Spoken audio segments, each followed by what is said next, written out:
స్వామికి సింధూరం ఎందుకు సమర్పిస్తాం? అసలు ఆయనకి సింధూరం అంటే ఎందుకంత ఇష్టం? ఇంతకుముందు చెప్పుకున్నాం కదమ్మా. ఏంటి, శనేశ్వరుడికి నువ్వుల నూనెతో కలిపి నాగ సింధూరాన్ని పెట్టారు అని చెప్పేసి. అది కూడా ఎందుకు పెట్టారంటే నొప్పులు ఏవైతే ఉన్నాయో పోవడానికి ఆయనకు పెట్టారంట. అందుకనే ఆ శనేశ్వరుడు ఏమన్నారంటే, ఎవరైతే నీకు నువ్వుల నూనెతో నాగ సింధూరం పెడతారో వారికి నేను దరి చేరను. నువ్వుల నూనె నాగసింధూరం, అందుకనే నీకు దరి చేరను అని చెప్తారు.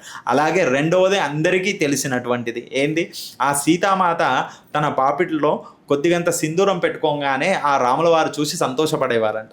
ఆయన సంతోషపడుతున్న చూసినటువంటి ఆంజనేయ స్వామి, అమ్మ మీరు పెట్టుకున్నటువంటి ఆ సింధూరం ఎందుకు పెట్టుకున్నారు అని అంటే, ఇది మీ యొక్క రాముల వారి యొక్క ఆయుష్ పెరుగుతుంది, వాటితో పాటు ఆయనకు ఇది చాలా ప్రీతికరం, ఆయన చాలా సంతోషంగా ఉంటారు అని చెప్పేసి చెప్తుంది. ఆ మాట వినగానే ఆంజనేయ స్వామి ఆ అమ్మవారు కొద్దిగా పెట్టుకుంటానే ఆ స్వామివారు సంతోషపడతారంట, ఆయన ఆయుష్ పెరుగుతుందంట.